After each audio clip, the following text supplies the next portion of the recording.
Mapagpalang araw at isang magandang umaga mga bro. At totally hinihintay lang natin kapalitan natin para umuwi na tayo. Patapos na kasi ang ating duty. So before matapos ang ating duty, ipupunta tayo sa likod ng binabantayan nating building para i-check ang temperature ng storage natin. Yung nakikita nyo yan, yung CCTV ng aming building. So tara at puntahan na natin yung likod ng aming building para i-check ang aming temperature ng storage. Yan. So mga bro, yan yung binabantayan kong area. Yan. So ngayon ay ako lang mag-isa dito sa building na to. Yung cold storage na binabantayan natin, ang mga product na ito is like ng tocino, sisig, longganisa. So ito yung parking area. Madilim pa pero malapit na mag alas 6. So yun yung mga product. So hindi lang yun, marami pa silang product, mga frozen food. Yan. So ito yung truck namin na bumabiyahe ng province pag may mga order. So ngayon Friday, bumiyahe ng dalawang malaking truck namin papuntang province. So dito tayo.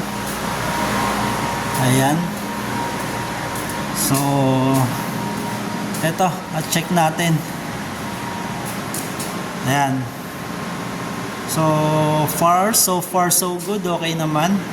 So nag-defrost lang siya, automatic. Ito, yan yung area. So yun, at tapos na natin i-check at babalik na tayo sa ating hosting area. So ang duty ko pala dito mga bro is 24 hours or isang araw. So after ng isang araw na duty ko, 24 hours, yung kapalitan ko naman, yung kabady ko naman ng duty ng 24 hours. After nun, uwi tayo sa bahay at 24 hours din tayo sa bahay. So yun ang kagandahan. At saka sa 24 hours na duty namin dito, hindi naman totaling pagod na pagod. Kasi sa gabi naman, nakakapagpahinga naman tayo. At malaking bagay yun. At hindi naman tayo totaling pagod na sobra. Hindi katulad sa ibang duty na 12 hours, araw-araw kang papasok, araw-araw kang gagastos, araw-araw pagkain. Sa 24 hours duty, marami kang matitipid sa malilis. So mga bro, at yun lang muna ang ating short video sa ngayon. At ulitin ko, isang magandang umaga at mapagpalang araw po sa ating lahat.